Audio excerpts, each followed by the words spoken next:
Hello guys, I'm Slippery Jack, and welcome back to another album review. Today I'm going to be reviewing the first album by Tame Impala, Innerspeaker.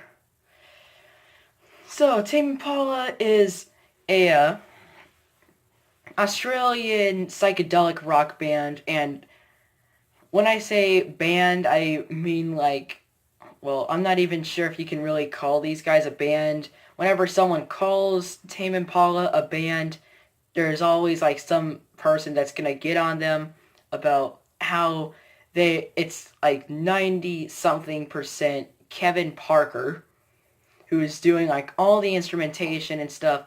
Apparently on this one there is more uh there is a full band. I think I heard that somewhere. I don't know. Don't get on me about it. If I got it wrong, I'm not perfect. Straighten out my shirt so I don't look ugly for today. And I also, a while ago, I reviewed their second album, Lonerism, which I believe I probably should have waited for. And also I went on a little too long. Wait, not a little too long. Way too long. I went on 25 minutes for just the album's not even only 50 something minutes, I think. I don't remember how long Lonerism goes on for. But I feel like I went on way too long, partly because I was talking about in the beginning how I got into psychedelic rock. And yeah, it's not really important. And I might actually just redo that video. Tell me in the comments what you think of the Lonerism video and whether I should redo it. And if you put that in the Lonerism video, I'm not offended because I don't really think it's my best video to date, but just share your opinions about what you think of the Lonerism video. Without further ado, let's get into Innerspeaker. So this has had some people kind of a lot of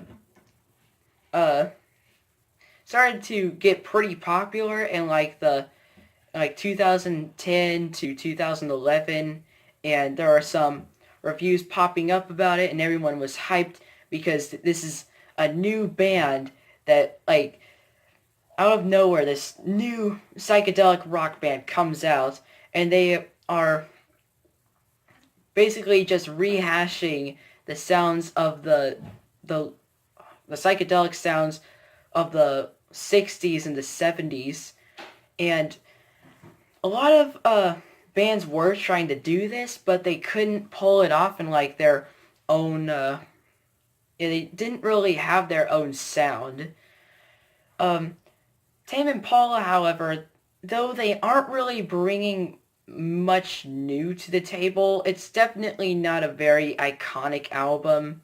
And if it was made in the 60s, it would just kind of blend in with all the other psychedelic rock that was going on at the time, as it isn't really that much of, I wouldn't say it's that much of a standout album. I think the only thing that makes it stand out so much is because it was released in 2010, and yeah, like I said, lots of people are trying to or just rehashing the sound of the 60s and the 70s without their any new sound.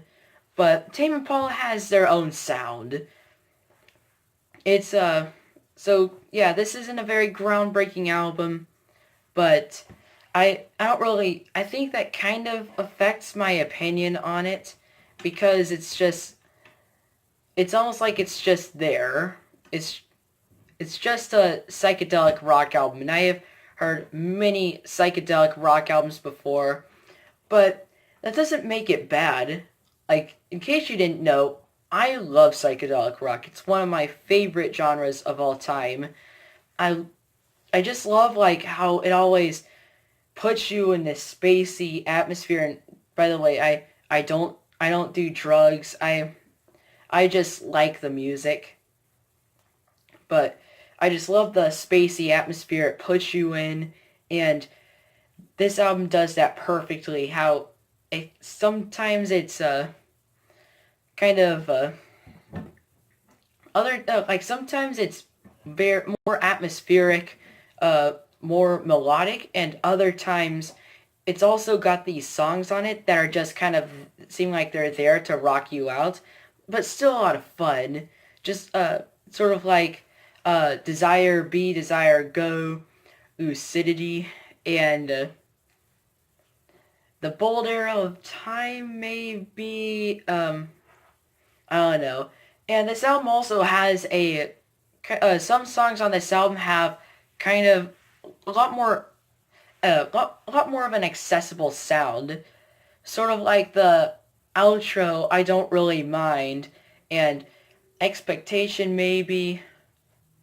Um, Desire Be Desire Go could probably have hit pretty big back in the day of psychedelic rock, but yeah. Anyway, I'll just go down track by track. The opener, It Is Not Meant to Be. I love the the bass line and the guitar just and what really is interesting about this album is the drumming, and that's definitely demonstrated in It Is Not Meant to Be. Some of the drumming on this album does not sound like drumming would have sounded like back in the day. Instead, it's got like more of a modern take, almost like it has been influenced by breakbeat music. Yeah, breakbeat music. So that's pretty interesting. And it's yeah, melodies on here are beautiful, and it just, yeah, the movement on this track is just amazing. And yeah. And another thing that also that this band likes to do is just keep jamming. Some of the jams on this album will just go on forever, or sometimes not very long, but they will keep some of those jams going for what seems like forever. And if you don't like that, then you may have a hard time with this album.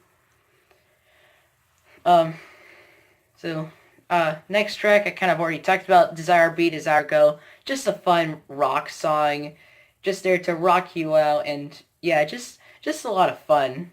I I don't think it's like one of the best things Tame Impala has ever done, but I wouldn't want it removed. I still love it. Alter Ego is much more melodic.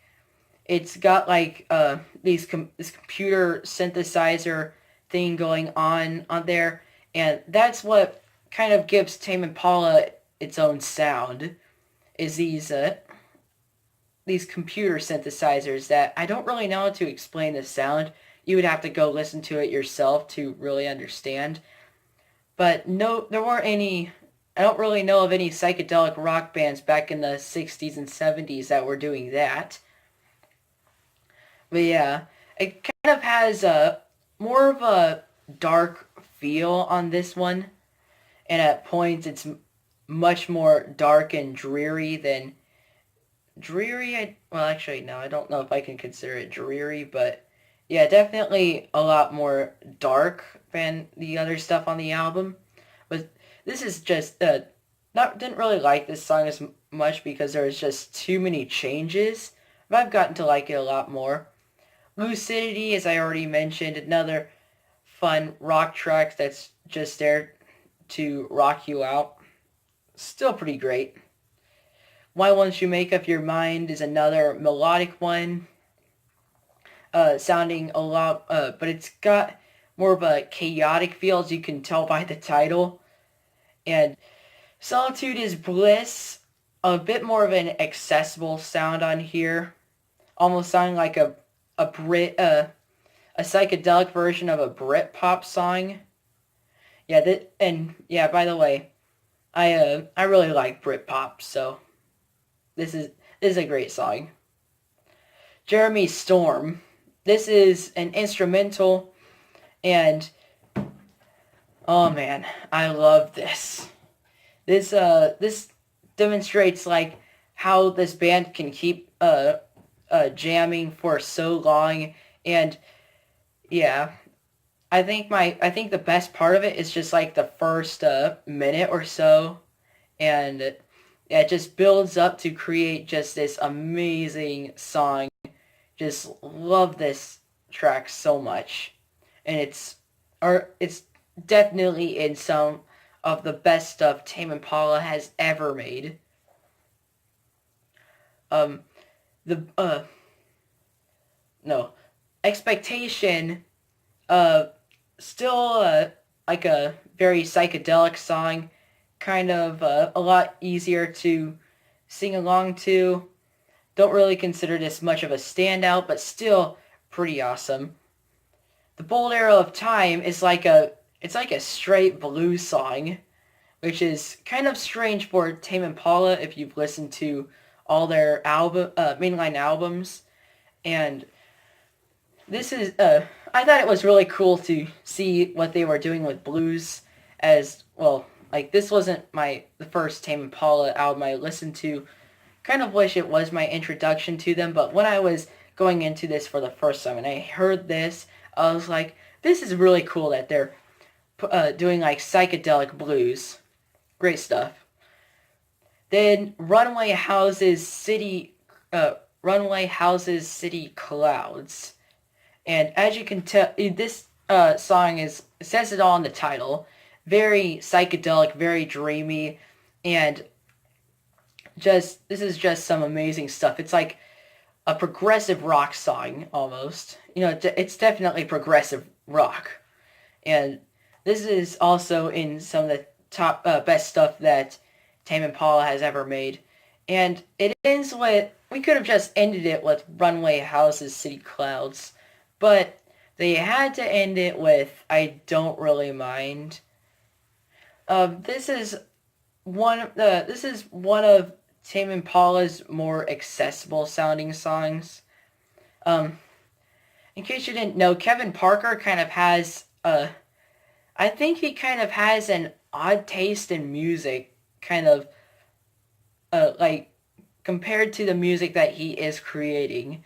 Like I heard that he really likes pop music, and that's kind of, I can kind of see that he would if you listen to this song, but it's not like straightforward pop music. It's still psychedelic rock, definitely.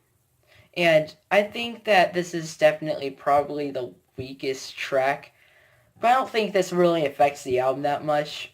I never skip over it. I can't imagine the album really without this song. So yeah, overall, I think there's a lot to love about Innerspeaker. It didn't bring anything new to the table of psychedelic rock. I'm so glad that this band or Kevin Parker was able to bring this stuff back. If you guys want or have like dug up every single psychedelic rock album and you can't find any more good stuff and you're looking into this, go and listen to it. If you want to get into psychedelic rock for the first time, definitely this is definitely a good starting point. And if you don't like psychedelic rock, uh, just you might as well just skip over this album, as it won't change your mind. So overall, I think I am feeling. What do I rate this thing? You know, how about an 88 out of 100? So these are my opinions. Tell me what you think of the album in the comments, and give me some ideas for what to review next. Thank you very much for watching, and I will see you later. Bye.